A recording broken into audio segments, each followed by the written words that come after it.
The 2025 Minnesota Vikings. A massive disappointment would be one way to describe them, but I'd also describe them as lost potential because of one crucial error. They let Sam Darnold walk and went with J.J. McCarthy.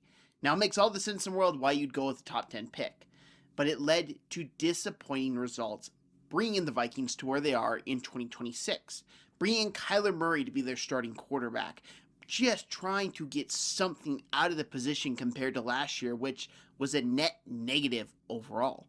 But that leaves the question, what are the 2026 Vikings? Are they an improvement from last year? Or are they the same team with last year with just a different coat of paint because of the Kyler Murray signing? Well, today I'm going to talk about and preview the 2026 Minnesota Vikings.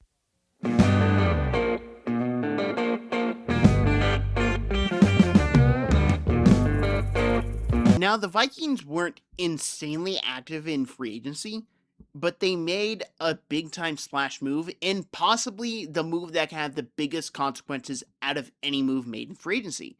They signed Kyler Murray to be their starting quarterback.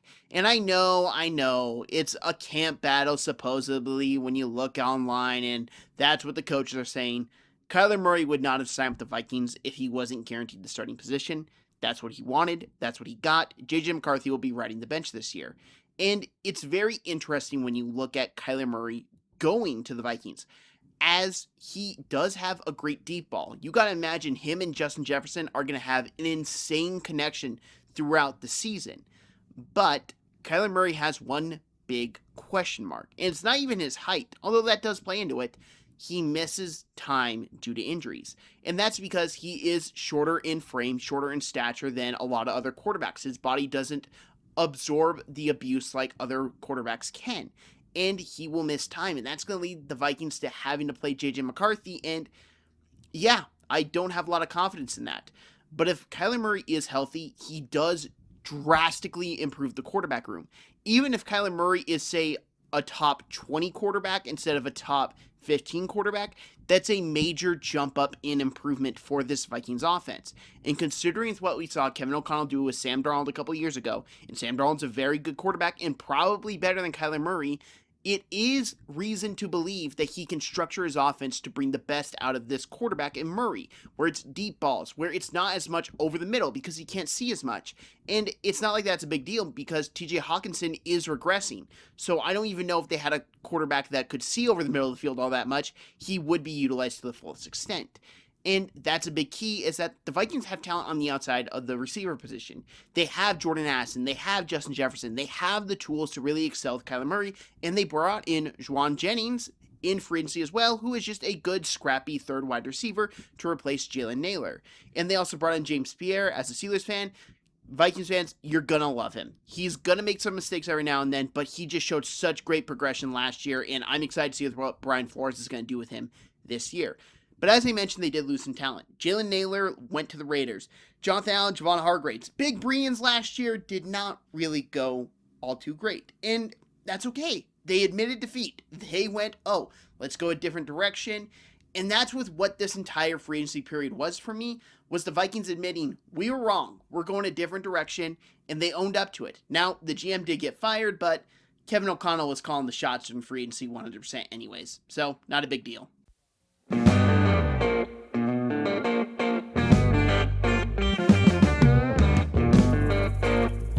I really like the Vikings draft, and the top 3 picks are why I love it so much, but I want to talk about the other guys before I really get into it.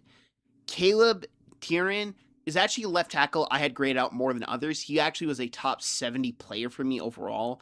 I thought he showed great progression, good ability to kick inside if you're concerned about the length, because he's got good strength, he's got good technique, good movement, everything.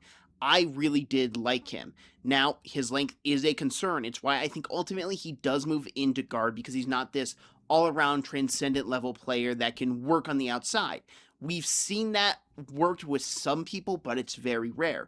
He is, I would say, a lesser version of Will Campbell. And Will Campbell I liked a lot coming out of college, but he was clearly not a left tackle at the caliber that the Patriots needed in the Super Bowl.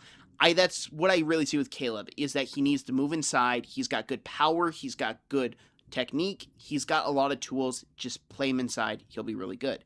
Jacoby Thomas from Miami. He was a fifth-year safety product, and he was just fun all over the field, and he would just go make tackles. He would find a way to get his hands on the guy that had the football, and that was very crucial in the run game because he was all over the running game, coming downhill, coming side to side. Don't matter if it was outside, inside, he would make a play on the ball. Well, carrier, to be honest. Max Bredson, I didn't watch a whole bunch of, and I don't think you can blame me. He's a fullback from Michigan. Didn't watch a lot of fullbacks this past draft cycle.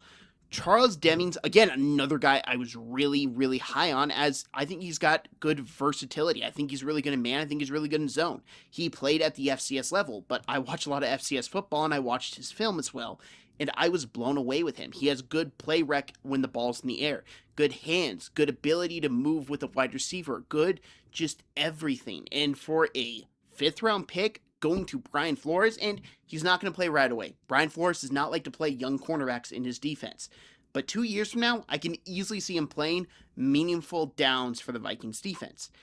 Damon Claiborne, another guy I really, really loved. He was this quick, versatile running back at Wake Forest, where I started watching Wake Forest last year, and I was blown away by him. And then I came to draft time, and I watched his film, and I kept on seeing that explosive rate. And I just was like, man, if someone from like the Shanahan or McVay tree gets their hands on him, he's going to be a home run hitter that's going to terrorize defense for years. Well, what to know? McVay tree guy, Kevin O'Connell, drafts him in the 6th round, which is insane value in my opinion. I don't know how much he'll really be a factor in the Vikings currently, as they have a pretty good running back room, but Claiborne, I would love to see get carries just because I think he's special talented. And Gavin Gernhardt, I didn't watch a lot about. But the other three, Dominic Orange, big citrus. This guy just plugged up the holes. He was a nose tackle. I loved every second of his I watched on film. I thought he was going to go to so many different teams. I'm like, oh, they need him. Oh, they need him. And the Vikings already drafted Caleb Banks at this point. I didn't think they'd double dip, but I saw Big Citrus go there, and I was just excited to see those two line up, as Big Citrus will plug up the run. Banks will beat you in the pass game, but Banks can also help you in the run. They pretty much had a big emphasis of, we lost Hargraves, we lost Allen. We're going to get better, though, because we're going to get younger, we're going to get faster, which I think is very key. And then you look at Jake Golday, who I liked a lot more than other people. I actually had him grade out higher than Jacob Rodriguez.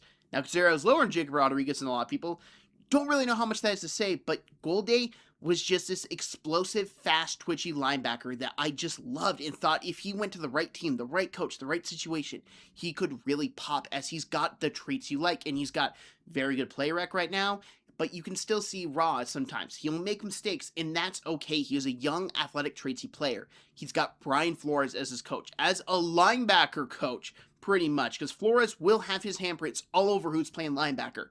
Golday is going to pop sooner rather than later. And then, even though I slightly touched on him, I gotta shout out Caleb Banks. For those who don't know, I'm a Florida Gator fan. Caleb Banks was awesome, and I thought was going to be a high first-round pick entering the college season last year, but he suffered injuries throughout the entire season. But when he did play, you could immediately see the improvement in the Florida Gators defensive line, whether that's in the pass rush ability, whether that's in the run defense ability. He made an instant impact. In the year prior, when I thought he was just going to enter the draft, you look at that Ole Miss game, he was a terror, tormenting Jackson Dart, tormenting Lane Kiffin's offense, and it was a joy to watch as a Gator fan. And I'm just so excited to see him. Again, I'm just going to shout out, he's going to work with Brian Flores, probably the best defensive coordinator in the NFL right now, if not second to only Vic Fangio, which is no small feat whatsoever. This team just loaded up, it got young, and it got more dynamic, and it got faster. That's a big thing I look at with defenses in the modern NFL is you need speed. The Vikings got that, and it's not just that they got faster at linebackers, it's not that they just got faster in corner. They got faster in the interior defensive line to chase people down, which is very terrifying considering quarterbacks hate being chased down from the interior. They don't like it. They don't like players in their lap, and the Vikings doubled down on it and got so much better there.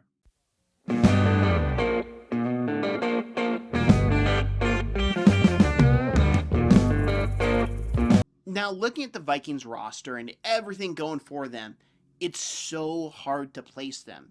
Because I mentioned earlier, Kyler Murray's injury history really terrifies me.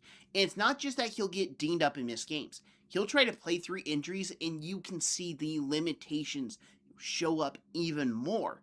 And I love this roster. I love this Vikings defense. I love their coaching staff.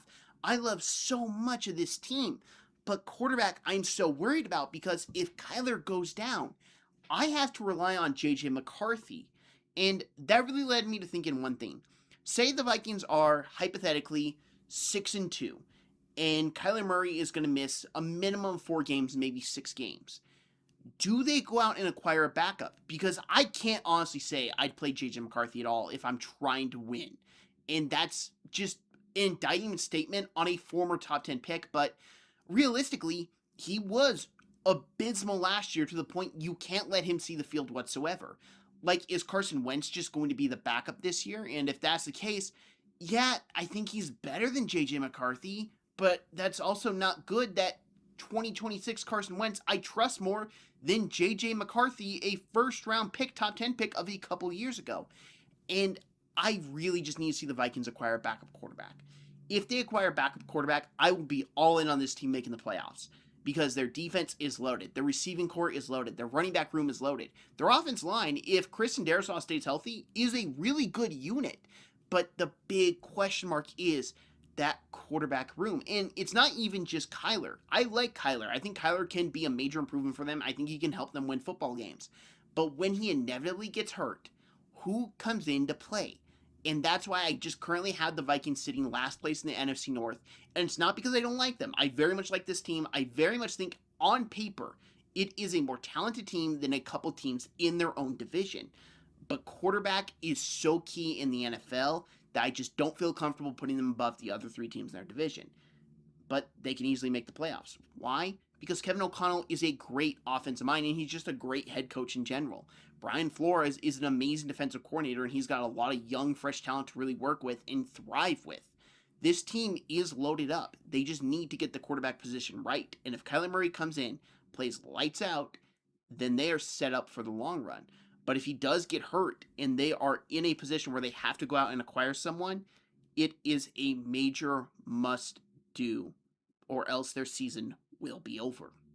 I'd like to say thank you very much for watching this video. If you like this video, hit that like button if you're new to the channel. Hit that subscribe button. If you would share this, I'd greatly appreciate it. I'm doing 32 in 32 days.